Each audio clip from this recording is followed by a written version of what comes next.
So check this out. I was watching the WWF Network. Dope network, by the way. And I wanted to look at some stuff about the Macho Man Randy Savage and his last year at the WWF. And I came across this interview that he did. This interview he did, and this was probably his last interview. He was going to face Crush at WrestleMania 10. And this Macho Man interview was totally different from any interview he's done with the company. He had on all black.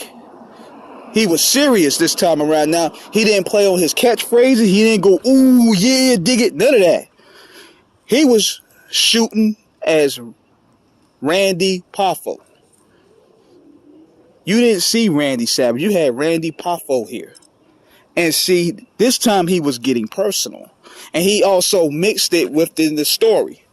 When he was talking about best friend stabbing him in the back on this promo, he was mainly talking about Hulk Hogan. When he was talking about his divorce, he was talking about Liz. When he was talking about getting his dignity back, he felt as though he lost his dignity because the company wasn't treating him right.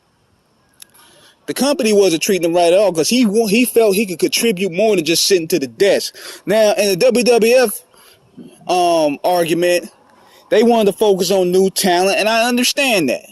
They wanted to focus more on Shawn Michaels, Bret Hart, Diesel, Razor, Kid, all those guys. But you have a guy like Randy Savage, and I understand to a degree they want to rid of the old era with Hogan gone, Piper gone, Warrior gone, Sergeant Slaughter was gone, Duggan was gone. I understand that they want to focus on a new generation of talent, but you have a guy like Randy Savage who was still able to work. He still was over with the crowd. And I felt he could have played a heavy role in developing talent. That's what his goal was. Macho Man was not a selfish guy. He felt he could contribute to the product. And one of his main things was putting over Shawn Michaels. He wanted to do a series with Shawn Michaels and maybe do something with Bret down the line and elevate those guys. Because if you really look, Savage could still work at that time. He wasn't washed. But instead, they kept telling him, you're not needed. So we're just going to keep you there. And the last match I think he did was with Crush. That was the WrestleMania 10 match, I believe. So he goes to WCW. And the first year, it was cool. He was feuding with Flair for most of that year. He was feuding with the Dungeon of Doom. He got caught up in Hogan's booking. But it still showed that he can work. And number two, when he came back and joined the NWO, he had one of the best feuds in the 90s with Diamond Dallas Page. And look how he made Diamond Dallas Page a star. He made DDP a star. And that feud right there is neck and neck with Austin and Bret to me. Diamond Dallas Page is Randy Savage. Savage did so much good for the game. He even got his ex-wife hired. He got his ex-wife hired up there, and they was divorced.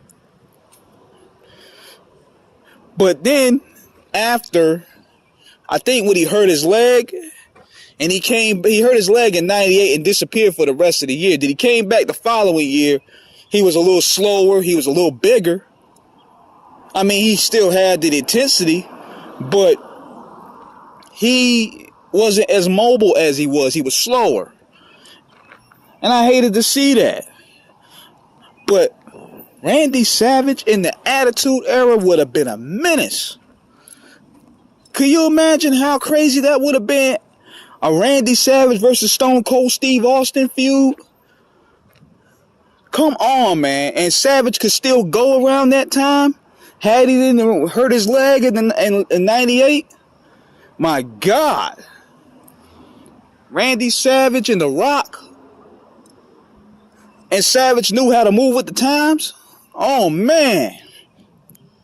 He would have been gold. Everybody used to joke. He does them cocaine type promo. That man, I have that nigga doing coke in front of the screen and do the promo. Cause the restrictions would have been loosened and Savage would actually be he would have been a big asset to the Attitude Era.